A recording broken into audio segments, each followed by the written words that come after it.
네, 1월 10일 장 마감 후 방송을 시작하겠습니다. 오늘 나오신 분은 유안타증권 부천지점 박현상 차장님. 안녕하세요. 안녕하세요. 네, 반갑습니다. 네. 아마 이렇게 앞에 영상 나갈 때 찐시황이라는 아마 문구 이렇게 보셨을 겁니다. 이제 앞으로 매일 저녁 10시에 나간 이 방송 코너의 이름은 찐시황. 그래서 네. 시황을 찐하게 또 이 황제의 관점. 우리 작가들이 아이디어는 참 좋은데, 네, 하여튼 찐하게 좀 부탁드릴게요. 예, 일단 뭐 찐하게 첫 출연이라서 반갑고요. 기분 좋습니다. 네. 근데 첫 출연이면 시장이 좋아야 되거든요, 항상. 그러니까 저희 직업 자체가 시황 연동형 직업입니다. 그렇죠. 예, 그래서 어느 날은 세상은 굉장히 안 좋은데도 저희만 좋을 때가 있어요. 지수 많이 오른다는 그렇죠. 건 그렇고, 오늘 같은 경우는 세상은 그냥 조용했는데 가끔 저희가 전철 타고 올 때라면은 저희는 막 힘들어 죽겠는데 전철은 너무 고요합니다. 근데 오늘 같은 경우는 오늘 날씨가 지금 좀 전에 보니까 미세먼지 엄청 심하잖아요. 그거 정도로 증시가 좀 혼탁합니다. 일단 오늘 종가부터 말씀드리자면 2,926포인트, 28포인트 빠져서 끝났고요. 코스 거래소 기준으로 코스닥이 14포인트 빠졌는데 980포인트입니다. 이 정도면은 1000포인트가 지금 깨진 상황에서 그렇죠. 회복을 못하고 있는 거고, 일단 잠시 화면 보면서 제가 좀 말씀 좀 드려볼게요. 지금 화면을 띄워놨는데, 최근 시장을 이유를 좀 말씀드릴 필요가 있을 것 같아요. 근데 대부분 이제 방송에서 그냥 눈으로, 귀로만 들으시니까는 여기 보시면은 지금까지 지난주 1월 4일 이후에 대형주가 빠졌었던 가장 큰 원인을 금융투자의 배당 차익 거래라고 하던데, 그래서 작년 12월 1일부터 12월 28일 배당락 전일까지의 수급을 살펴보니 금융투자가 5조 5천억을 샀거든요. 요거까지는 보셨을 거예요. 하셨는데 요거를요, 날짜를요 바꿔보겠습니다. 바꿔봐서 요거를 지난주 금요일 기준으로 딱 바꿔보면은요, 금융투자가 판 게 없어졌죠. 아, 그러네. 금투수급은 끝났습니다.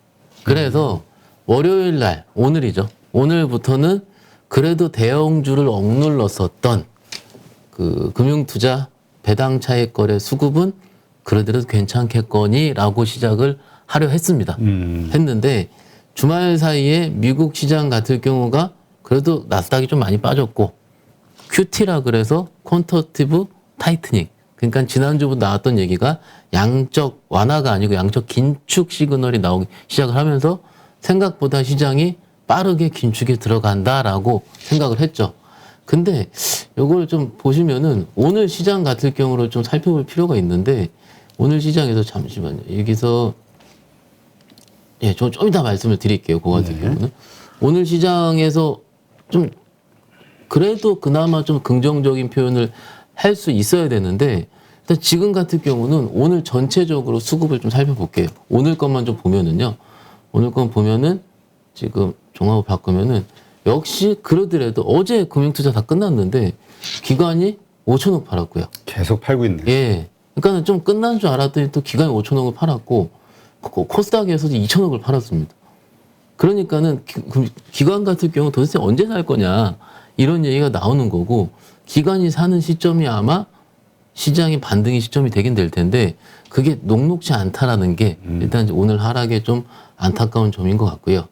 이게 우리가 시장을 살펴볼 때 반등 시기를 봐야 되는 거는 제가 좀 이따 말씀을 드리긴 할 텐데, 지금 시장의 좀 트리거가 당장이 안 보인다라는 게 조금 문제예요. 어떤 식으로인지 보여야 되는데, 그리고 지난주에 뉴스가 가장 컸던 것 같은 경우는 오스템 임플란트. 그렇죠. 조금 전에 또 뉴스 보니까는 횡령액이 조금 늘어났다 하더라고요. 또 1,880억에서 2,200억 정도 늘어났다 하는데, 이런 심리적인 센티멘트가 많이 무너진 상황이기 때문에 시장을 얼만큼 들어 올릴 수 있느냐가 일단 시장의 키포인트인 것 같고요. 그 오늘 시장의 특징적으로 봤을 때 이게 거래소 대형주도 다 똑같고, 코스닥이 아침에 조금 움직일만 했거든요.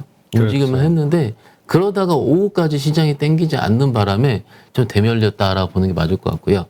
요즘 시장의 특징을 또 한 가지 정리를 해드리자면, 저희가 가끔 이제 증권사 직원들이 이런 얘기를 합니다. 장이 이렇게 쭉 빠지다가 장중에 이렇게 돌릴 때 있잖아요. 땡긴다 이럽니다. 근데 땡기고 난 다음에 그 땡기는 거에 트리거는 뭐냐면은 미국 나스닥 수급이거든요. 나스닥 선물인데 선물 지수가 예, 장중에 오늘 플러스가 났었어요. 근데 과거 시장 같은 경우는 나스닥 선물 지수가 플러스가 나면은 장중에 종목들이 굉장히 빠르게 반등이 나오면서 심지어 코스닥 같은 경우 플러스로 만드는 경우가 굉장히 많았는데 요즘 시장 같은 경우는 그런 적이 없었다. 이게 직원들끼리 얘기하는 게 이런 지가 한 6개월 정도 된 것 같아요. 작년 여름 이후에. 그러니까는 저희가 바닥입니다라고, 왜냐면은 바닥을 장중에 알아야 되는 이유가 뭐냐면은요. 장중에 알아야지 밑에서 오르는 종목들을 확인을 하고 사거든요. 그렇죠. 사는데 그 다음날 갭상승이 나오게 돼요. 그러면은 이미 갭상승이 나와서 사려고 할 때는 밑에서 한 7%, 8% 혹은 작은 종목들은 10% 이상 올라온 경우가 있기 때문에 그때 무서우니 첫 반등이 나올 때 주식을 잡아야 된다 하거든요. 근데 그게 요즘은 장중에 종가까지 빠지니까는 그 트리거를 잡기가 어려운 게 지금 시장의 좀 특징입니다. 그리고 그렇기 때문에 개인 투자자분들께서 굉장히 어려워하시죠. 그렇죠. 어려워하시고 장중에 요즘 같은 경우는 오늘은 특히 이제 한숨도 많이 나왔어요. 한숨이 많이 나왔어요. 한숨. 예, 이게 진짜로 제가 잘 참는 편이거든요. 잘 참는 편인데 오늘 오후는 조금 제가 개인적으로 지쳤다라고 좀 말씀 좀 드리겠고요. 종목 좀 시가총액 상위별로 조금만 좀 볼게요. 네. 좀 보면은요. 지금 이게 좀 빨개야 되는데 다 파라네. 네, 삼성전자 0.3%, 하이닉스가 1.9%거든요. 근데 이게 IT 종목도 얘기하면 할 말이 좀 많은데 하이닉스만 먼저 말씀을 드릴게요. 지난주까지 새해가 시작돼서 그 전 시즌까지 반도체의 탑픽은 하이닉스였습니다. 목표가 상에 계속 나오고 있고요. 그런데 장이 이렇게 빠질 때 삼성전자 300원, 하이닉스 1.9%예요. 그러니까는 베타가 더 큰 겁니다. 오를 때 많이 오르고 빠질 때 하이닉스 더 많이 빠지고. 그러니까 이게 지금 얼만큼 시장에 발현될지도 좀 확인을 해야 되는데 이게 지금 여기서 확인이 안 된 상황이니까는 하이닉스가 지금 안 오르게 되면 경험적으로 뭐가 안 나옵니까? 소부장 종목도 안 오릅니다.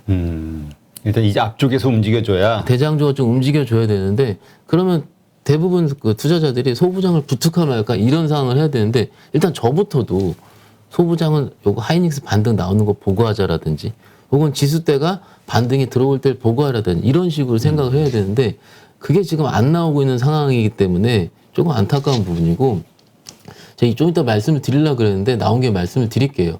오늘 지금 카카오가 3% 정도 빠졌는데요.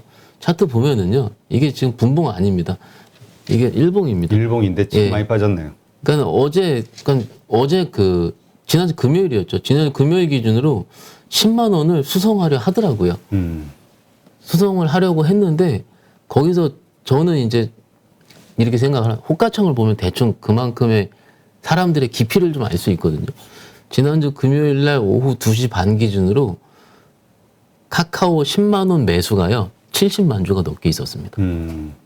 그러면 이 정도 어느 정도 때리더라도 10만 원은 안 깨지겠거나 생각을 하시는데 제 경험적으로 봤을 때 그렇게 많은 물량이 한 호가대에 들어가 있으면은 결국 무너지더라고요. 그게 오늘 무너진 거고 오늘 무너진 거를 봤을 때 이거 빨리 성장주 단에 있는 주식들 그러니까 카카오도 올라야 되고 같이 오르는 주식 네이버도 올라야 되고 그렇죠. 네이버 카카오 올라야지 다른 플랫폼 있는 주식들이 올라야 되고 근데 지난 주말 사이에 미국 성장주 있는 주식들이 나스닥에 빠졌다고 하지만은 그거 대비해서는 오늘 하락폭이 종목들의 하락이 너무 깊다. 이거 왜 이렇게 심하느냐? 솔직히 카카오 있으신 분들은요. 작년 15만 원대, 16만 원대 요때 물리신 분들이 제일 많아요. 요 가격대에서. 왜냐면은 이 상승을 봤기 때문에 여기서 행보할 때 많이 담았습니다. 14만 5천 원, 15만 원 요 사이에. 그렇죠. 작년 7월에서 8월, 9월 요 사이에. 그러다 이제 작년에 정부 규제 나오면서 부러진 상황인데 부러졌다가 어느 정도 회복을 하는 듯 하다가 여기서 이제 부러졌는데 이게 지금 좀 이따 할 얘기를 좀 아예 땡겨서 말씀을 드릴게요. 우리 투자자분들도 특히 지금을 지난주에 삼성전자 실적 발표했죠. 하고 프리 어닝 시즌이라 얘기를 합니다. 어닝 시즌이 더 앞서 있는데 물론 카카오든 네이버든 삼성전기 같은 주식들 같은 경우는 1월 말 정도에 발표를 하게 됩니다. 그러면은 지금 시즌 실적 1월 초 같은 경우는 삼성전자, LG전자를 빼놓고는 실적 예상치가 발표를 하게 되거든요. 그렇죠. 실적 예상치가 발표하는 게 굉장히 그 전에 더 두려운 겁니다. 두렵다는 표현 자체가 예상치보다 덜 나온다 했으면 그냥 뭐 우리가 알고 있는 정도 수준이어야 되는데 한 번은 더 끝을 봐야 되니까는. 그 보통 4분기 때가 좀 위험하잖아요. 4분기 거의 실적. 위험하죠. 네, 맞습니다. 특히 4분기 실적 같은 경우는 투자 심리가 굉장히 바뀌는 시즌이긴 하거든요. 그래서 1월 달에 새로운 걸 내가 해야 된다라든지 뭐 이런 식으로 투자 전략을 새로 세우는 시기인데 지난주부터 테이퍼링 이슈, QT 이슈가 나오면서 기존에 12월 달 말까지 생각했었던 모든 투자 전략을 다 뒤엎었습니다.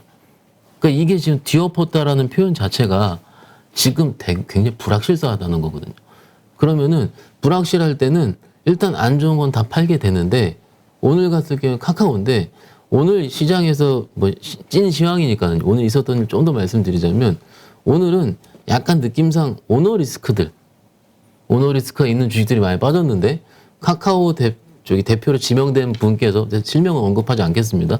뭐 사임한다 이런 얘기가 있어서 카카오뿐만이 아니고 카카오 그룹주들이 다 빠졌고요. 그렇죠. 예, 다 빠졌고 그리고 실명 언급을 안 하겠고 신세계도 오늘 7% 넘게 빠졌습니다.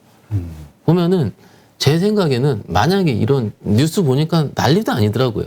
뭐 CEO 리스크 뭐로 나오는데 만약에 오늘 시장이 좋았으면은 과연 그 CEO 리스크라고 뉴스가 나와서 기사가 나왔을까?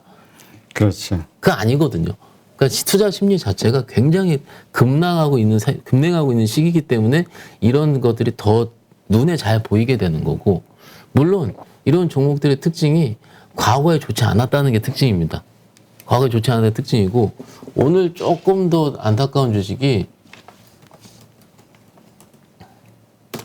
LG생활건강인데, LG생활건강 같은 경우는 제가 그때 처음 우리 8.15 처음 출연할 때도 요 날인가요?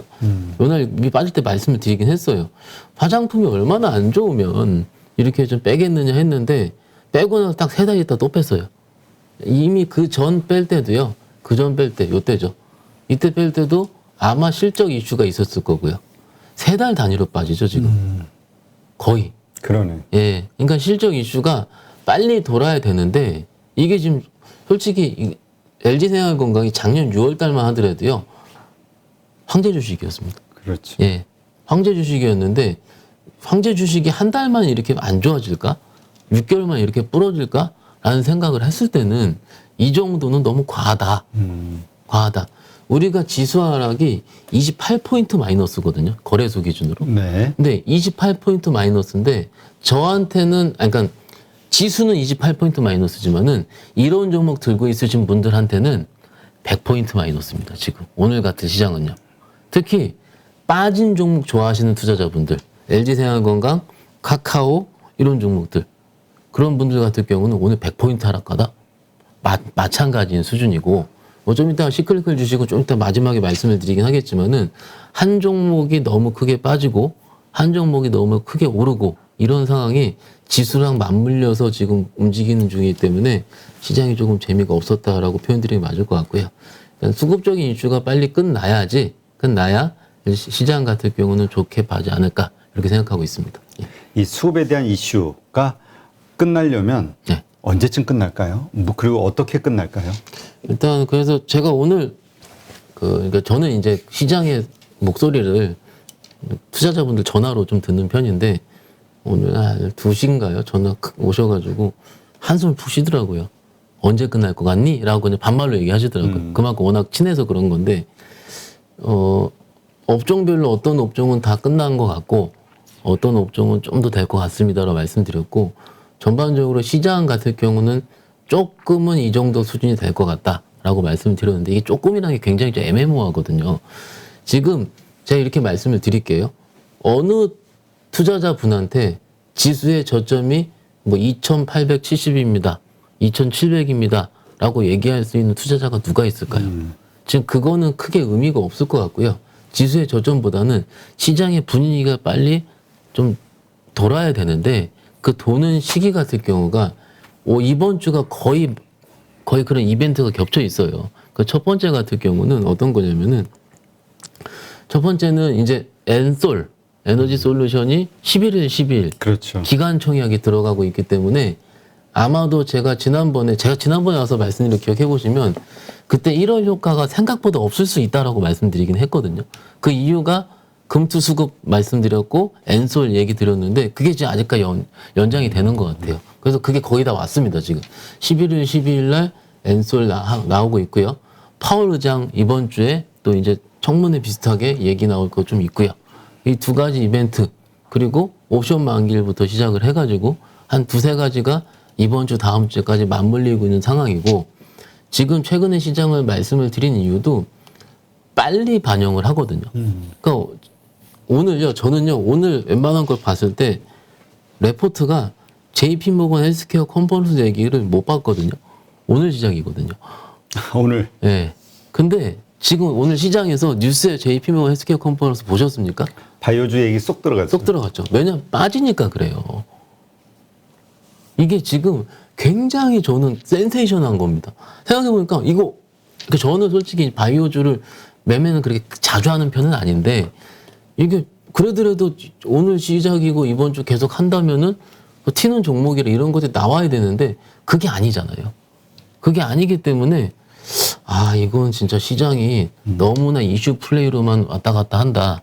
이러니 투자자분들께서 이거 껴 맞추려고 얘기를 한다라고 할 정도로 요즘 들어 대부분 분들이 뉴스도 믿지도 않습니다. 그렇죠. 예, 끼워 맞추려고 한다고 하니까는. 그래서 오늘 뭐 움직인 거야 대부분 저는 그렇게 크게 의미가 없다라고 생각을 하는데 뭐 테마주의 기준으로 너무 끼워 맞추려고 하는 것 때문에 일단 시장은 재미없다고 말씀을 드리고요. 엔솔이랑 옵션 만기일 파월의장 발표까지 어느 정도 마무리가 된다면은 시장이 빨리 회복을 할 수도 있습니다. 오히려 근데 제 입장에서 오늘 하루 종일 매수를 주저했었던 이유 같은 경우도 그 확인을 한 다음에 하더라도 늦지 않거든요. 지금 최근 6개월 시장의 학습 효과 때문에 저도 그 6개월 전에는 나름 멋있게 보이려고 딱 저점을 잡으려고 노력 안 했겠습니까?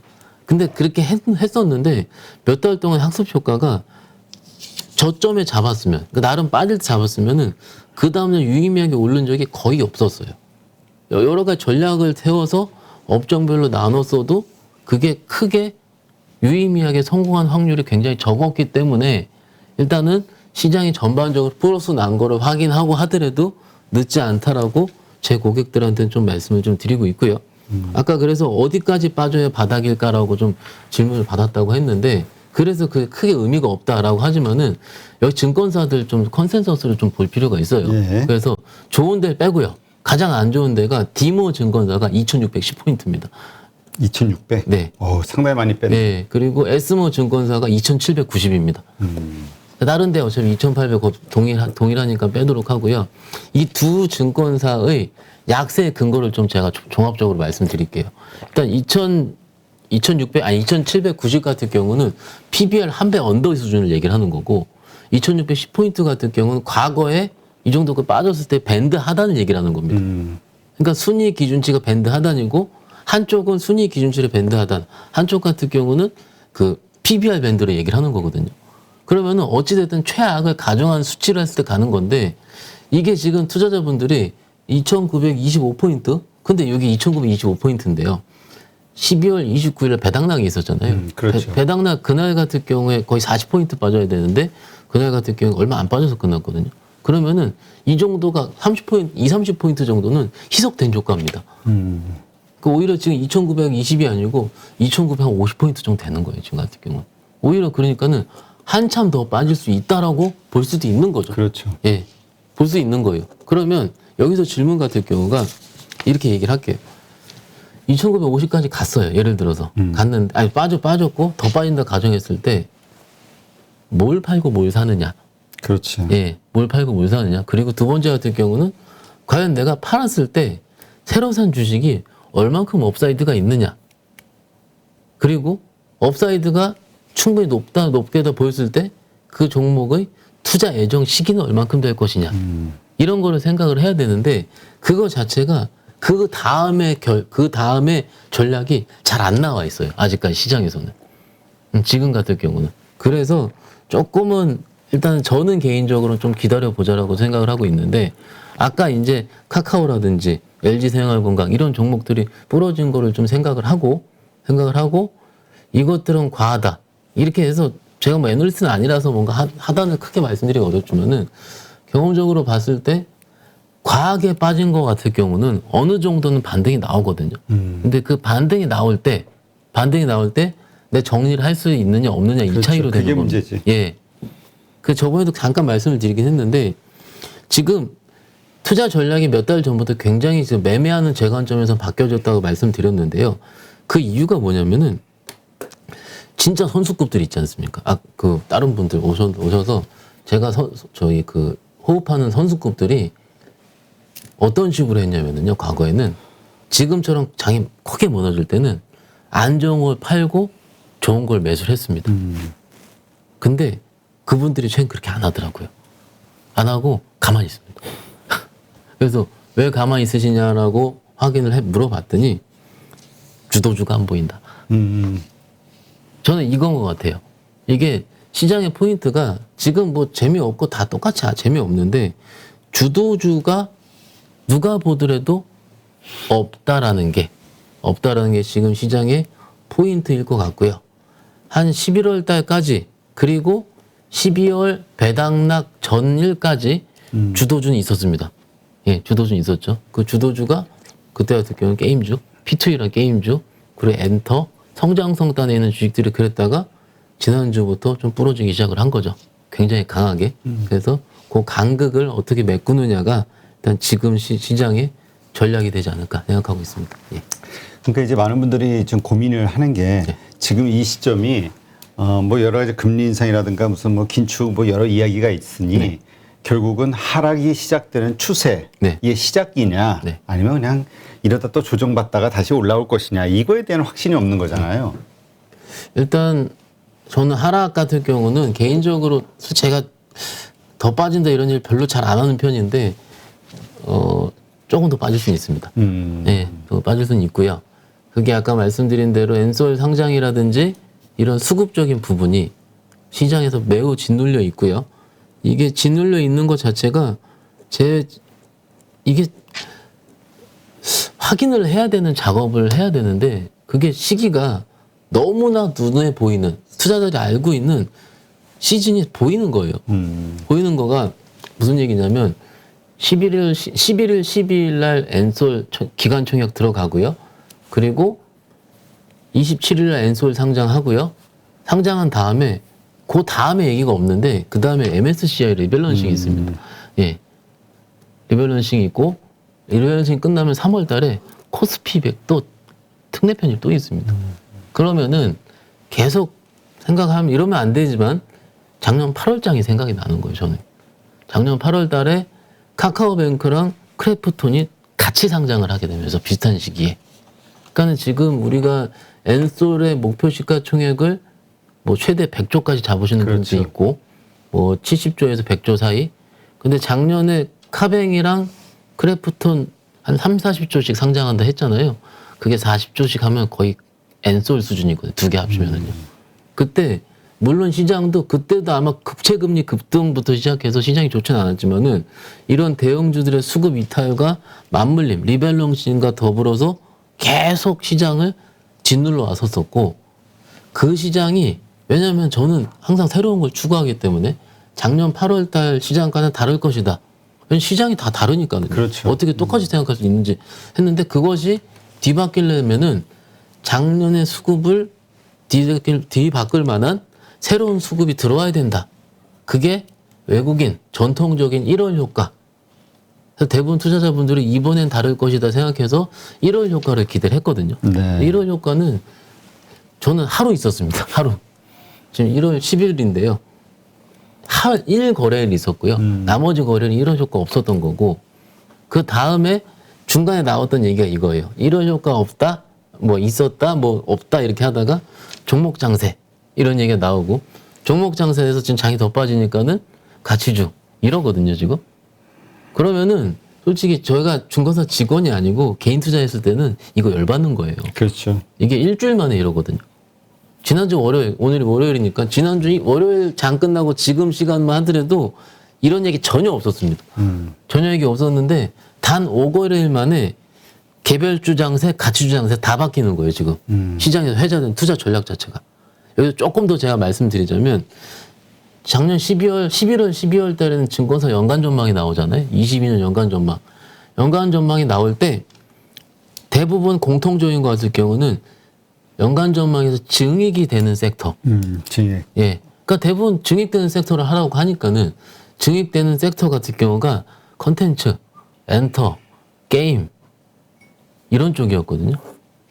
근데 그 저는 그렇게 스터디를 했는데 올해 1월 5일부터 그쪽만 빠지고 오히려 올해 감익이 되는 섹터인 화학, 조선 이런 쪽 있죠. 그런 쪽이 오히려 더 오르는 거예요.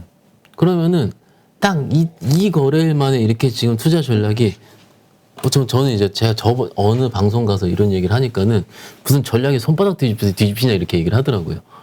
근데 그럴 정도로 뷰 자체가 너무나도 빨리 바뀌는 거죠. 빨리 바뀌는 거예요.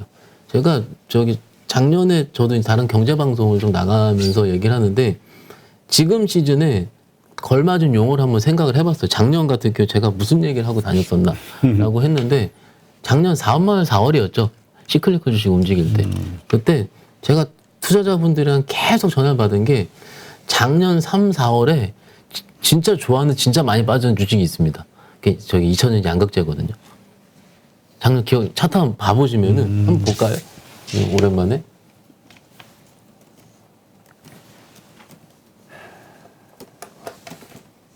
에코프로비엠. 네.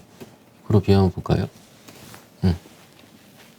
제가 요때. 지금 워낙 올라가지고 작년 3, 4월이 보이지도 않는데 이렇게 빠졌어요. 그럼 고점이 뭐 20만 원 갔다가 14만 원 갔으니까는 20만 원짜리 14만 원이 얼마입니까? 그렇죠. 엄청 빠졌고 또 여기서 19만 원 갔다가 16만 원 가서 20% 빠졌고 요 시즌에 요때 3월에서 5월 달 가는 이 시즌 작년 기준인데 이 시즌에 뭐가 많이 올랐냐면은 철강, 시크리컬. 예, 조선 이런 주식이 많이 올랐어요. 물론 지금이랑 그때랑 시장 상황이 다릅니다. 그래서 이 대부분 저한테 질문을 하고 방송에서 뭐 종목 상담도 하잖아요. 뭐 경제 방송에서는 그렇게 할 때 대부분 투자자분들 물어보는 거는 그 전 시대의 대장주라는 주도주를 물어보게 돼요. 제 경험적으로는. 그러니까 그 전에 많이 올랐던 거 많이 빠졌으니까. 그치. 그래서 제가 얘기를 했던 게 이렇게 얘기를 했어요. 그럼 양극재 팔고 은행주 살 수 있습니까? 라고 물어봤어요. 그러니까는 대부분 투자자가 대답을 못하죠. 그렇죠. 대답을 못합니다. 아까 제가 투자 전략 비슷하게 좀 말씀드리면서 과연 이거를 팔고 바꿀 수 있는 종목이 업사이드가 얼만큼 되는지를 지금 누구도 예측을 못한다라는 게 지금 5거래일 연속 하락한 시장의 이게 리스크라고 봅니다. 어떻게 보면 장이 많이 빠졌다고 저는 많이 빠졌다고 너무 우울해하지는 않거든요. 근데 지금 같은 경우 우울해하는 이유는 장이 어디로 갈지 모르기 때문에 우울한 거예요. 모르기 때문에. 네. 그러니까 하락할 수도 있고 상승할 수도 네. 있고.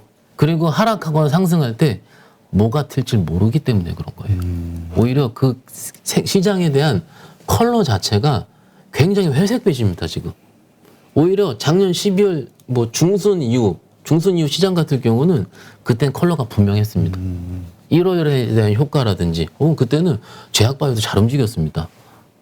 그리고 뭐 코스닥 주식중 뭐 게임주 뭐 혹은 그때부터 태어나기 시작한 우리가 알고 있었던 IT 쪽의 PCB 종목들이라든지 그런 작년 한 3분기 정도부터 색깔이 명확하게 올라갔던 주식들이 굉장히 컬러를 분명히 하면서 적어도 투자자들이 매매를 하기에 좋았던 시간이 있었는데 지금 요 4거래일 정도, 5거래일 정도 이 시간 동안에는 그게 전혀 불명하지 못한 거예요. 그리고 예고를 안 했습니다, 시장에서. 물론 미국에서 예고를 안 했다고 했는데 그래서 그럼 미국에서 그러니까 우리 그랬을 때 칠게요. 근데 요거는 제가 약간 여담인데 솔직히 제가 증권사 직원으로서 장중에 여러 가지 시장을 다 봐야 되는데 그렇죠. 오늘은 짜증이 나서 해외를 안 봤거든요. 솔직히 안 봤는데 오늘 상해 올랐고 다 올랐더라고요. 대만 올랐고요. 그러면은 지금 우리가 투자 전략을 논할 때 뭐 파월 의장이 무슨 얘기를 하는 외국 뭐 미국에서 저희 그 금리 인상 시기를 6월에서 3월로 땡겨가지고 과거에는 번데기 시절에 이렇게 해서 주가가 빠졌다라는 이런 궤적을 그리는 게 과연 지금 코리아 시장에 맞는 투자 전략인가라는 물음도 드리고 싶은 거예요. 그거보다는 조금 더 명확하게 코리아 시장에 맞는 수급적인 이벤트라든지 이런 거에 대한 분석이 좀 더 선행이 돼야 될 것 같은데 오늘 아시아 시장 다 올랐으니까요. 그렇죠. 예. 그게 지금 약간의 제 개인적으로 좀 바라는 점입니다.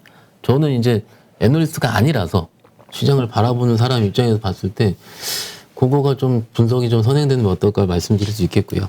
예, 일단 결국 그러한 일이 벌어지고 있다라는 거는 이게 원인이 뭐냐 이거에 따라서 우리가 앞으로의 시장 흐름을 예상할 수 있는 거잖아요. 그렇죠. 예. 이게 좀 오래 갈 만한 구조적인 문제냐 아니면 일시적인 문제냐. 근데 지금 대다수 그 일시적이다라고 얘기하시는 분들은 이건 기대감인 것 같고 결국은 지금 수급 아까 말씀하셨던 이런저런 문제들 실질적인 문제들 때문에 이러는 거 아닌가요? 저는 그럴 가능성이 높다라고 보고요. 그거는 조금 더 이런 추세가 이어질 수 있다. 하락 추세가. 뭐 이게 이런 이벤트들이 앞두고 있는 상황에서 제가 시장이 바뀌었다고 계속 말씀을 드리는 게 시장에서 잘 몰랐어요. 원래는 이런 이벤트들을. 몰랐었던 이유가 뭐냐면은요. 항상 시장은 이렇게 돌아다녔었는데 움직였는데 그때는 시장 거래 대금이라든지 개인 투자자가 많이 사서 혹은 외국인들이 그런 수급적 이벤트를 우리가 느끼지 못할 정도로 빠르게 해소시켰기 때문에 우리가 못 느꼈었던 거고 지금 같은 경우는 아시잖아요. 거래 대금이 없는 거. 이건 진짜로 이게 굉장히 큰 문제거든요. 그리고 투자자분들도 뭔가 신나서 매매를 할 수 있는 환경 자체가 조성이 되고 있지 않다라는 겁니다. 지금. 그렇죠. 예. 그러니까 이게 결국은 뭔가 지금 열심히 지금 지금 사야 돼 이런 생각을 가진 분들이 늘어야 되는데 이거 지금 사면 또 물리는 거 아니야? 네네. 이런 생각이 더 많다 보니까 실질적으로 저도 이제 주식을 보는 사람이니까는 한 3거래 연속 종목을 사봤어요. 정말로 바닥권에 있는 거. 사봤는데 그 다음날 오른 종목이 없습니다. 다 물렸어요? 물린 거죠.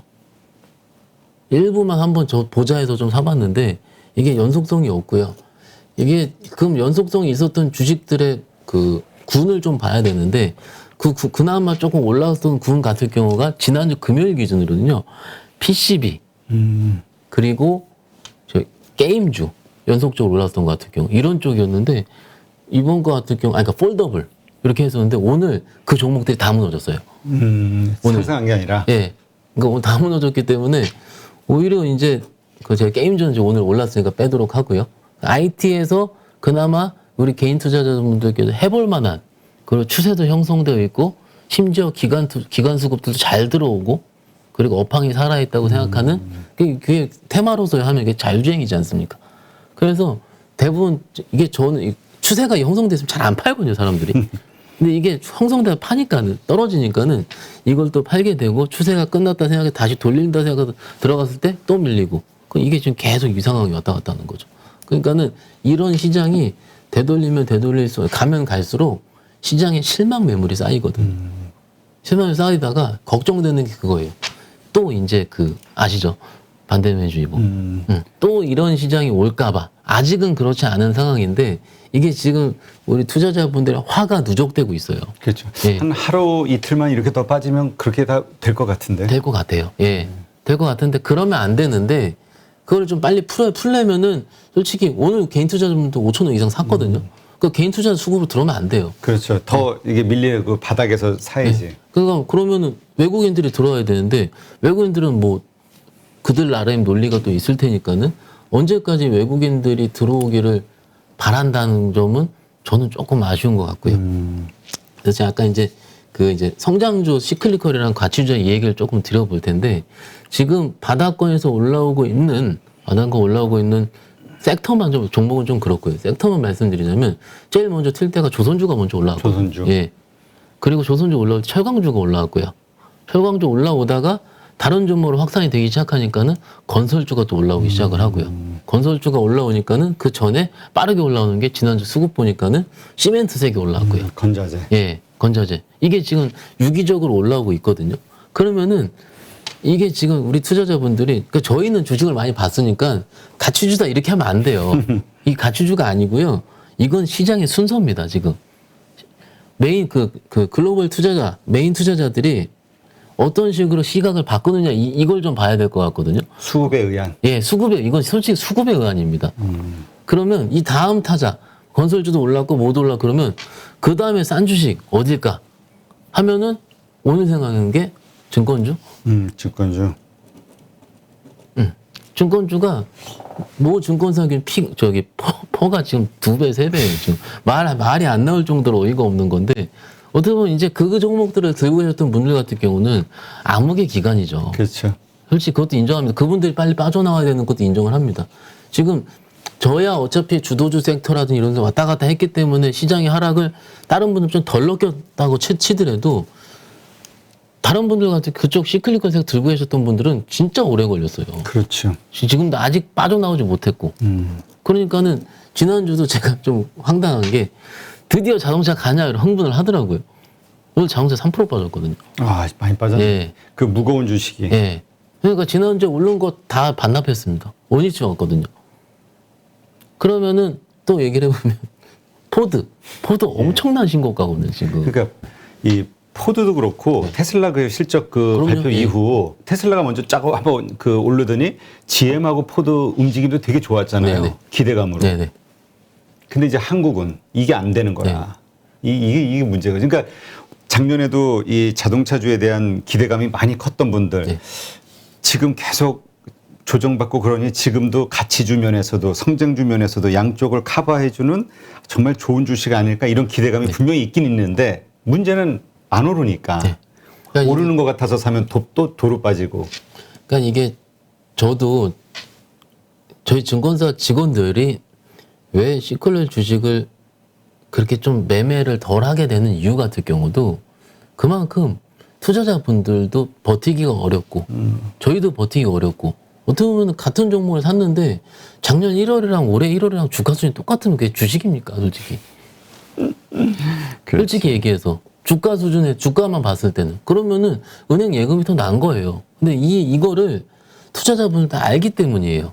그러니까 개인 투자자분들께서 작년에서 올해 넘어온 시기에 오르면 판다고 했었고요. 그러니까 빠지면 코덱스 200이랑 ETF를 삼성전자 많이 사고 다시 3,000포인트, 3,050포인트 오면은 인버스를 사고. 근데 그게 먹혔거든요, 지금 그렇죠. 시장에. 자, 그러면 이제 이러한 현상 네. 바탕하에서 우리가 이제 어떻게 해야 될 것이냐. 네. 일단 현재 주식을 들고 있는 분이라면 네. 지금 더 왜 이런 생각할 수 있잖아요. 만약에 지금보다 시장이 더 안 좋아질 수 있어, 더 빠질 수 있어라고 생각이 된다면 오히려 좀 물량을 정리하는 것도 필요하잖아요. 그렇게 생각하는 분이 있고 또 어떤 분들은 지금이 오히려 매수의 시점일까 이렇게 생각하시는 분들이 있고. 저는 항상 현금 보유의 비중에 따라서 달라진다고 생각을 하고요. 이렇게 생각을 합니다. 지금 주식이 100% 100% 차 있으신 분들 같은 경우는 지금 좀 줄이긴 해야 돼요. 줄이긴 해야 돼요. 줄이고 가만히 있어야 됩니다. 가만히 예. 사지도 팔지도. 네, 가만히 있어야 됩니다.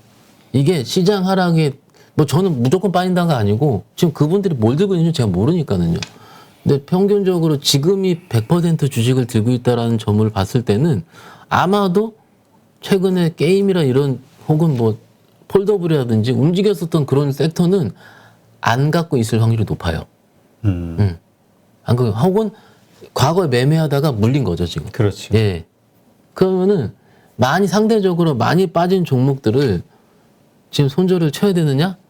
라고 했을 때 또 손이 안 나가는 거거든요. 그렇지. 지금 웬만하면 20% 30% 마이너스인 네. 분들 꽤 많거든요. 네. 이게 지금 조금 한 10분 전에 한 얘기랑 좀 중첩이 되는 건데요. 보세요. 과거의 진짜 선수들은 지금 시즌 혹은 지금까지 빠졌었다가 혹은 반대매가 나오는 시즌에 확 빠질 때 가는 걸로 자기가 갖고 있는 안 좋은 주를 바꿔쳤습니다. 바꿔줬어요. 오히려 그때 반대매가 크게 나오는 이유 같은 경우도 안 좋은 주식 더 크게 부러지는 이유도 오히려 그런 사람들의 손절 물량일 수도 있어요. 왜냐하면 가차 없거든요. 가차 없이 그냥 시가로 팔기 때문에 그것이 기관일이 그럴 수도 있고요. 그러면은 그런 물량들이 빠졌다가 선순환적으로 악성 매물이 끝나는 거죠. 그러면 빠진 주식도 악성 물량이 해소돼서 올라오고 가는 주식 같은 경우는 또 빠르게 잡습니다. 더 빠르게. 그러니까 이것도 빨리 올라오고. 그래야 되는데 지금 같은 경우는 그렇지 않은 적. 제가 다른 방송 가가지고 저번에도 바꿔치기 해야 됩니다 했다가 욕을 엄청 먹었어요, 진짜로. 근데 그때는 또 그게 맞는 시즌이긴 했었는데 그 정도로 저도 지금 바꿔치기 하기. 그러니까 팔고 다른 걸 살 수 있을 정도의 그런 용기가 안 나는 시즌이기 때문에 일단은 지금 무분별한 손절매. 그러니까 100% 있으신 분들은 조금 줄여서 그 다음에 올라올 때 뭘 할 수 있을 정도의 컨디션을 만들어야 돼요. 그게 없으니까는 조금 그 정도로 그 현금을 만드시라 이건데 현금을 만드시는 것도 큰 주식 파는 것보다는요 손실이 덜한 주식 파는 게 맞아요. 아, 많이 빠진 거보다 예, 예. 덜 빠진 거? 예. 덜 빠진 걸 해야 돼요. 왜냐면은 덜 빠진 거일수록 이게 어느 정도는 미리 빠졌다는 거거든요. 그렇죠. 예. 선반영됐다. 네, 그러면 또 장에 올라올 때 어떤 주식부터 올라옵니까? 낙폭 가대부터 올라오거든요. 그러니까 지금 아까도 우리 얘기했지만 카카오도 지금 많이 빠지고 네네. LG생활건강도 많이 빠졌단 말이에요. 네네. 뭐 이런 주식들이 많죠. 네. 그 이런 주식들을 그러면은 이런 시점에서 사야 되냐, 네. 받아야 되냐. 근데 지금 사면 칼날이다, 손 다친다. 칼날이죠. 예, 예. 이렇게 생각하시는 네. 분도 있고. 일단 지금 분할 매수 측면에서 봤을 때 근데 이게 종목마다 좀 다른 게요. 카카오 같은 경우는 작년 9월 달에 그 정부 규제 측면에서 하고 두 번째 같은 경우는 뭐 이제 자회사 상장 이슈. 올해 같은 경우는 카카오 엔터도 좀 남아있고 모빌리티도 남아있고 작년과 올해를 카카오를 바라보는 시각이 너무나도 바뀌었습니다. 작년에 그러니까 자회사 상장이 상승의 모멘텀이 됐잖아요. 맞습니다. 올해는 예. 그게 완전 악재가 돼버렸어요. 오히려 고점 찍는 시기가 카뱅이 상장하기 직전에 몰렸을 때 가장 고점이었죠. 그리고 그 이후에 하나하나 상장을 하면서 빠지게 된 거니까는요.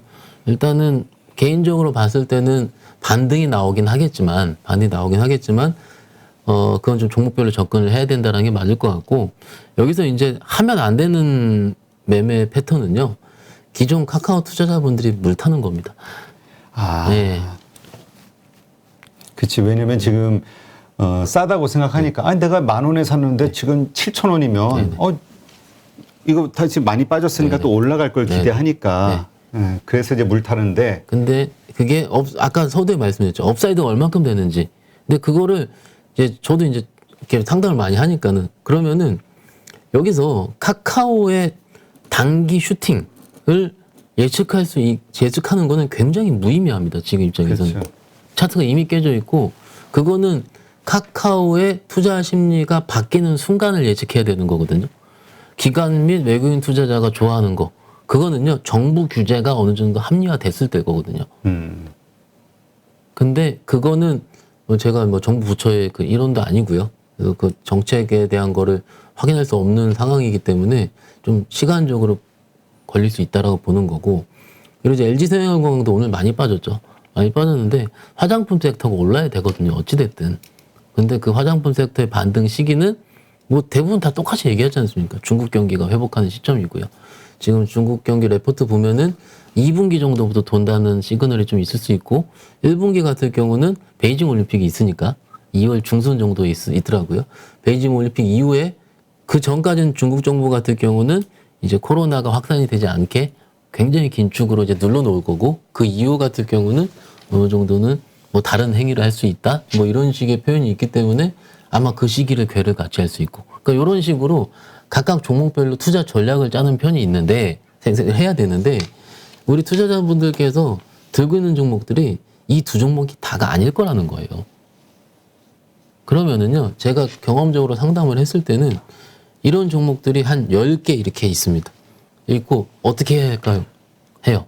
물어봐요 저한테.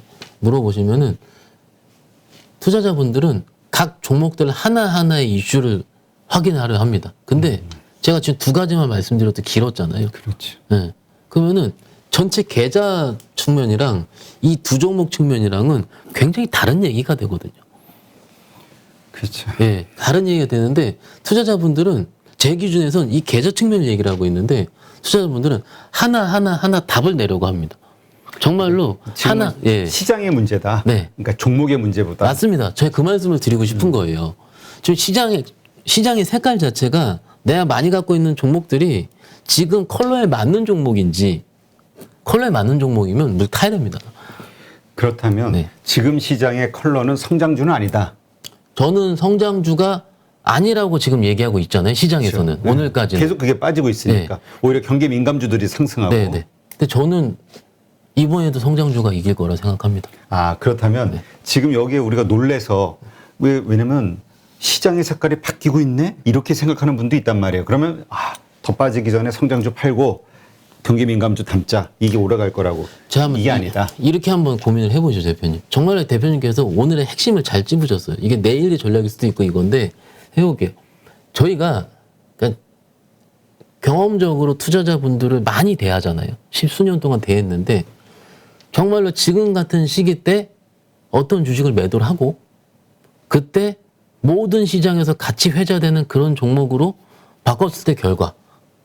지금가 소위 잘 나간다. 지금 시점에서. 네. 그러니까 예를 들어 지금 게임주를 팔고 현대해설 살까요?예요. 그 편하게 위메이드 팔고 현대해설 살까요? 혹은 뭐 이렇게 할게요. 그래서 바꿨을 때 6개월 후 결과. 이건 전략은 없거든요. 왜냐면 그렇게 다 투자하면 다 다르니까는. 그렇죠. 다 다른데 좋았던 적을 별로 못 봤습니다. 별로 못 봤어요. 근데 이거를 답을 낼 수 있는 사람이 별로 없을 거예요. 아마도. 없을 거니까는 이렇게 생각해 보자고요. 요 질문 이랬다 치고요. 그러면 적어도 성장주 단에 개인적으로 봐서 성장주 단에 올랐을 때 지금 이렇게 조정을 받았잖아요. 네. 적어도 한 번 정도는 슈팅할 수 있는 룸이 있을 겁니다. 그것들을 성장주가. 네, 그것들을 대부분 투자자분들 방송 얘기할 때 기술적인 반등이라 얘기를 합니다. 그렇죠. 예, 기술적인 반등이 나오는 이유 같은 경우는 너무 많이 빠졌기 때문에 지금 성장주 빠진 이유가 뭐예요? 너무 많이 올랐다고 빠진 거 아닙니까? 그렇죠. 그러면 고점들이 다 30% 깨져 있거든요. 그러면 어느 순간에는 또 성장주가 많이 빠졌다라고 해서 이런 식으로 들어가자는 전략이 또 나올 거예요, 시장에서는. 그러니까 그 얘기는 시장에 사실 우리 카카오의 그 어떤 상승 이런 것만 보더라도 그러니까 뭐 삼성전자 D램 네. 이것만 보더라도 기관들의 혹은 애널리스트의 뷰가 이게 자주 바뀔 수 있다. 이걸 전제로 놓고 보면 지금 하는 이야기도 100% 믿으면 안 된다. 그렇죠. 그렇죠. 내가 믿을 거는요, 내 계좌입니다.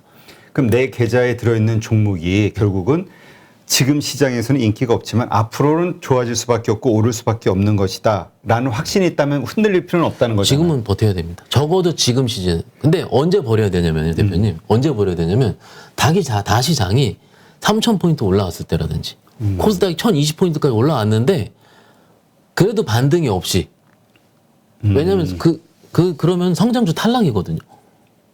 그러면 그때는 포트 변화를 해야 됩니다. 그러니까 호재가 나왔음에도 반응이 없는 경우는 맞습니다. 이거는 힘이 없는 거다. 그게 적어도 저는 개인적으로 3거래일을 보거든요. 3거래일. 그러니까 시장이 3거래일 연속 상승이 나왔는데 내가 가진 종목이 미동도 안 해요. 그러면은 주도주 탈락이고 정말로 좀 안타까운 주식이 된 거죠. 그러니까 여기서 3거래에서 반등은요. 적어도 유의미한 반등. 그러니까 고점 대비해서 30% 부러졌으면 적어도 3분의 1 정도 돌린다 그러잖아요. 만약 20% 정도까지는 돌려놔야 되는 겁니다. 그래야지 뭔가 할 수 있지. 지금 봐보세요. 작년부터 우리가 주식 투자를 하는 이유. 가치 투자자 같은 경우는 싼 주식을 사서 오래 길게 들고 가야 된다라 얘기를 하고요. 근데 그 1년 동안 다 틀렸죠. 근데 적어도 성장주 투자하신 분들 같은 경우는 계속 얘기를 하고 있습니다. 얘기를 하고 있습니다. 그만큼 돌아가고 있다는 거예요. 메커니즘 자체가. 근데 최근에 그런 쪽 섹터가 빠진 이유가 금리 인상 시즌을 맞이해서 코인도 많이 빠졌고 그러면 그쪽 섹터가 한 3-4개 엮이잖아요. 왜냐면 엔터도 요즘 NFT랑 엮이니까는 아예 싹 엮여가지고 같이 빠져 있는 거거든요. 지금 그러니까는 뭐 첫 번째 그러면 좀 더 생각해 볼 거는 코인 시장이 끝났나부터 생각해 볼 필요도 있는 거고 그러면 적어도 지금 시즌에는 그렇게 생각해 볼 것들이 저도 답이 나오지 않았고 시장도 답이 나오지 않았고 다른 투자를 답이 안 나왔기 때문에 그 답이 나오는 시즌까지 기다릴 필요는 있다는 거죠. 적어도. 미리 섣부르게 판단하고 액션을 취하는 것보다 그냥 지금 상태에서. 네. 그러니까 지금 그 성장주 들고 있는 분들, 특히 뭐 게임주, 메타버스 뭐 이런, 그다음 2차 전지 소재, 그러니까 네. 작년에 주도주였던 거를 들고 있는 분들은 불안한 거거든. 맞아요. 왜냐하면 많이 올랐으니까. 네. 오른 게 조정을 받고 있는데 다시 이게 반등할 거라고 봤는데 분위기가 또 들어보면 우리 합리적이잖아. 그 뭐냐면 주식이 가장 악재가 뭔지 아냐 했을 때 비싼 거. 이게 답이니까. 그럼 가장 많이 올랐던 이 주식들은 내가 더 빠질 수 있다라는 불안감. 그리고 시장은 자꾸 경기 민감주로 바뀌고 있다. 금리 인상과 함께. 이런 이야기를 들을 때마다 팔고 싶은 유혹이 자꾸 네. 생기거든요. 그게 정말로 요럴 때요. 지금 딱 제 일주일 동안에 저도 이제 유튜브도 보고 다 보면은 어떤 분들이 패널로 초대가 되냐면요. 국면별 전략을 세우시는 분들이 패널로 초대가 많이 돼요. 그러다가 또 성적이 쫙 오르면 그분들이 초대가 안 됩니다. 그러니까 하락론자 이런 분들이 많이 나온다. 그러니까 지금은 누가 보더라도 금리 인상 시기에 맞는 투자 전략. 제가 주말에 레포트를 싹 봤거든요. 보니까는 이제 정리를 해드릴게요. 금리 인상이 여태 4번 있었어요. 4번 있는 시기 동안에 코리아가 3번 올랐습니다. 그것도 2등으로요. 전 세계에서. 예. 그 H모 증권사 레포트인데요. 어제 나온 거. 그리고 그 구간 동안에 4번의 구간 동안에 가장 많이 오른 섹터는 에너지였습니다. 예. 그러면 바꿔야죠, 에너지로. 그죠? 좀 몰빵 쳐야죠. 누가 할 수 있어요, 지금 그거를. 그렇지. 과거에 그랬다고 앞으로도 예. 그럴 것이냐. 맞잖아요. 그러면은 그 국면별로 맞는 투자 전략 자체도 어떻게 심플하게 정리해드렸잖아요. 그럼 팔고 바꿔야 되는데 안 나오는 거잖아요, 그게. 그렇지. 그러면 국면에 맞는 투자 전략도 안 맞는 거면, 못 하겠으면, 그럼 뭘 하겠는 거예요? 다 자체가 불확실성이니까 지금 시장이 제가 아까 회색빛 컬러라고 말씀을 드린 이유도 그런 투자 전략이 12월과 지금 사이에 워낙 제대로 보이지 않기 때문에 투자자들이 혼돈을 하고 있고 그 혼돈은 기관 투자가도 마찬가지일 겁니다. 지금 아마도. 예. 그렇다면 지금은 우리가 어떤 결정을 내리기보다 그냥 지켜만 보자. 이 결정을 내리는 거를 조금 뒤에 조금 뒤라는 건 언제? 어느 정도는 시장이 3,000포인트 초반 수준까지 올라온다라든지 이번 하락을 네. 다시 반등이 일어나면서 3,000포인트 근처까지 왔을 때 내가 들고 있는 주식들의 움직임이 맞습니다. 강하냐, 안 강하냐. 강하지 않냐. 네. 강하지 않다면 정리하는 게 맞고, 그리고 성장주가 그렇게 3,000포인트 가까이 올라왔는데도 계속 힘없는 모습을 보인다면 게임주나 네. 2차 전지나 그럼 탈락. 그러면 이건 탈락이다 이젠. 그러나 다시 한 어느 정도 하락한 거에 한 20% 네네. 정도 올라온다면 그거는 트라이 할 수 있다는 계속 거고. 가져간다. 그래서 요거를 좀 내일로 좀 약간 저렇게 좁혀서 좀 얘기를 드리자면은 이래요. 이제 내일 투자 전략이 대부분 궁금하실 텐데 일단 저는 내일은 어느 정도 기술적인 반등 구간이 있을 거라 생각을 합니다. 그렇지. 네. 내일 일단 정도. 오늘 전체적으로 다른 나라들의 그 선물 시장은 괜찮았잖아요. 나쁘지 주식시장도. 않았습니다. 예, 그렇다면 오늘 우리가 나스닥도 좀 상승할 거로 좀 기대해 볼 수 있고. 그럼 내일이 반등이 나올 텐데 반등이 나와서 매매를 들어가실 거예요. 투자자분들이. 들어가는데 하시고 단타 쳐야 됩니다. 아. 네. 단타 쳐야 되고요. 적어도 지금 여기서 이제 내가 이 종목들이 싸서 사시는 거 아닙니까? 근데 싸서 막 음봉 6% 나올 땐 못 살 거예요. 못 사고 이제 다시 플러스 돌 때 사실 건데 그치. 상승할 때. 상승할 때 그걸 올라오면요. 일단 팔고 나와야 됩니다. 현금. 단 2, 3%라도 네, 3, 4%라도 먹으면 현금화하고 이런 거 있잖아요. 한번 빠졌다가 시장은요. 적어도 2번 두들기든지 혹은 저점을 한번 더 높이든지 하는 2번 정도의 두들긴 기간이 필요하고 아마 이 기간이 저는 아까 말씀드린 수급적인 이벤트가 마무리되는 구간에서 반등이 나오지 않을까라고 보는 거고 이 2번이요. 근데 지금 여기보다 여기 저점이 높을 수도 있는 거거든요. 그러니까는 그거를 함부로 예단하지 말고요. 한동안은 매매 플레이 말씀드릴 수 있겠습니다. 근데 그 매매하는 종목들은 지금 낙폭 과대주 중심. 낙폭 과대 중심이고 지금은 수급장이잖아요. 예. 기관들 들어오는 종목. 기관이 들어오는 종목. 근데 기관이 들어오는데 하락한다는 거는 매도한다는 얘기 아닌가요? 그러니까 급락이 되는데도 기관은 사고 있는 종목. 네, 그게 10시에 HTS 보면 나와요. 그래서 저도 이제 매매를 참고하는데요. HTS 그 투자자별 매매 동향이라고 있는데요. 잠깐 화면 좀 잡아주시면은요. 이게 1시간 단위 업데이트가 되거든요. 네. 이 화면이. 그래서 뭐 거래소 기준도 나오고요. 오늘 보시면은 개인 투자자분들이 LG생활건 1200억 샀네요. 좀 많이 샀죠. 개인이. 그래서 기간으로 보고 여기서 탭을요. 뭐 예를 들어서 이렇게 빨리 움직일 때는 그 금융투자가 좀 빨리 움직이거든요. 그래서 금융투자 세팅을 해가지고 종목들을 이런 식으로. 근데 이게 오늘 장 끝나고 누적된 수치긴 한데 10시에 열어보시면 다 나옵니다. 그래서 그날 지금 기간 누가 들어오고 있는데 뭐 연기금이 들어오고 있는데 양봉이 조금씩 나오고 있다. 분봉이 빠른데 전체 시장 보니까 오늘 시장 플러스네. 그럼 일단 들어가 보자. 뭐 이런 식으로 얘기를 할 수 있는데 결론은요. 이런 거 못 하시면은요. 일단 안 하시면 됩니다. 그냥 가만히 지켜보자. 네네. 그러니까 아직은 지금 기술주에 대해서 우리가 비관적인 네. 성장주에 대해서 그런 생각을 가질 필요는 없다. 아까 우리 이제 뭐 카카오도 얘기했지만 이런 낙폭과 대주 있잖아요. 네네. 상당히 고점 대비 상당히 하락한 주식들. 그렇다고 이런 주식에 지금 싸다고 바로 들어가는 타이밍도 아니다. 제가 이렇게 얘기해드려요. 여기서 뭘 사야 되는지는 그건 좀 공부를 해보기로 하고요. 뭘 하면 안 되는지를 먼저 말씀드릴게요. 하면 안 되는 거. 여기서요. 최근에 강했었던 주식들 하면 물립니다. 최근 며칠간 올라온 주식들. 예를 들어 2000년 장비. 장비주 예, 많이 올랐죠 지금. 많이 올라왔어요. 밑에서 지금 엠플러스 같은 경우에 거의 80% 넘게 올라왔던데 이게 더 간다. 그럴 수 있어요. 장비 사이클 다시 시작을 하니까는. 그럴 수 있고. 근데 모르겠어요. 이게 그 종목들이 또 흔들려 버리면은 왜냐하면 또 그때의 논리는 여러분들이 기술주 조정에 못 견디는 논리랑 똑같이 될 수가 있고 그게 조정을 받으면. 그렇죠. 그러니까 우리가 좋은 거 좋다고 해서 쫓아다니면 네. 계속 물리는 거잖아요. 맞아요. 그래서 적어도 지금 시즌에는 요 전에 많이 올랐었던 것들이 막 올라치고 있는데 기술적으로 봤을 때 누가 더 부담스러울 때 있잖아요. 그렇지. 부담스러울 때 왜냐면 제가 지난번에 나왔을 때는 한 10월달, 11월달에는 게임주 사서도 된다고 말씀드렸을 겁니다. 근데 그때랑 지금이랑은 조금 시장의 컬러가 바뀌어서 왜냐면은 저거 장비단은요 소재단은 연속성이 실적이 있는데 장비단은 연속성이 좀 덜한 경향이 그렇죠. 있고요. 시설 갖추면 그 다음에는 필요 없으니까. 맞아요. 그래서 오히려 지금 오르는 그 장비단이라든지 소부장 것도 대부분 이제 장비 업체들이 좀 오르고 있는데 그거가 연속적이 될지가 저는 아직 의심스러운 거예요. 차라리 소재면 좀 계속 갈 텐데 그래서 그거를 조금 유념 삼아 하신다면은 어떨까 이렇게 말씀드립니다. 네. 피해야 되는 건 그럼 지금 최근에 오른 주식에 들어가지 말자. 그거 네. 하나만 지키면 돼요. 그것만 지키면은 일단은 왜냐면 이렇게 몇 가지 빼면은요 좀 보일 겁니다.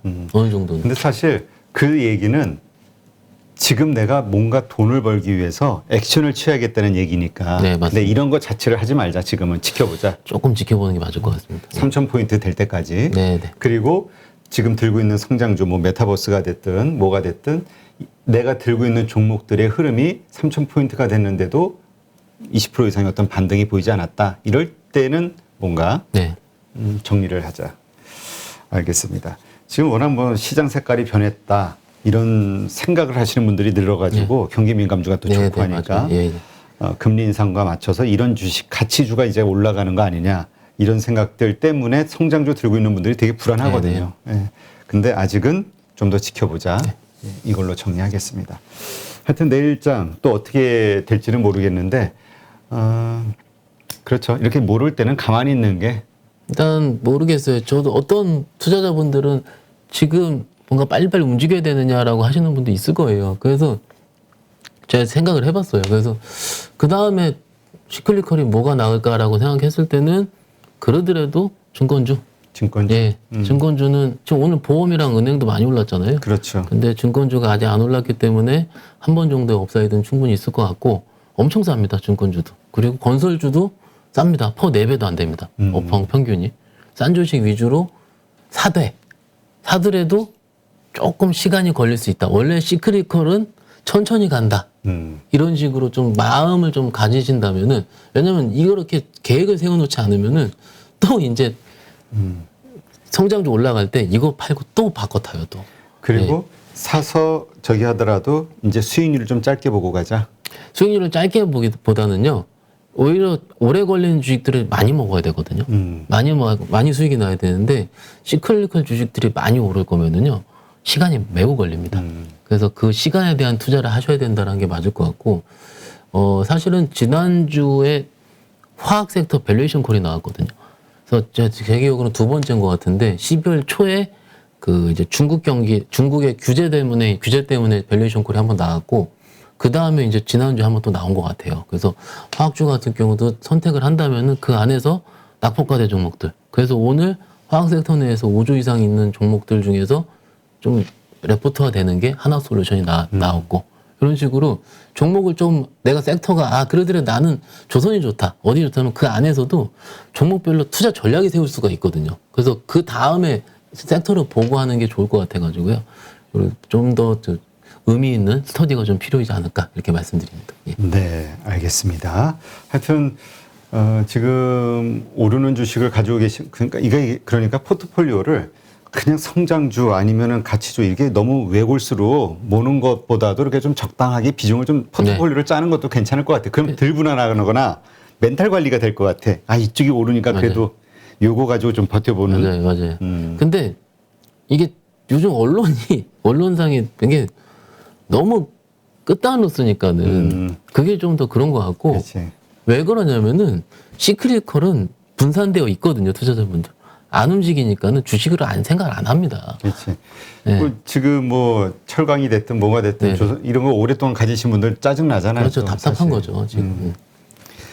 알겠습니다. 하여튼 내일 오늘 나스닥 시장이 어떻게 되느냐 그리고 또 내일장에 따라서 또 많은 분들의 생각이 또 확 또 달라질 수도 있는데 어쨌든 이럴 때일수록 시장보다는 내가 가지고 있는 주식 그럼요. 이거에 대한 펀더멘탈이라든가 미래 어떤 성장성 이런 것들로 판단을 해야 된다. 오늘의 결론은 뉴스라든지 시장 분위기에 휩쓸리면 안 된답니다. 알겠습니다. 네, 오늘 좋은 인사이트 고맙습니다. 다음 주 우리가 오늘이 월요일이죠. 네네. 네, 다음 주 월요일 날 뵙는 걸로 하게요. 네, 수고했습니다. 감사합니다. 네, 오늘 하루 고생 많으셨습니다.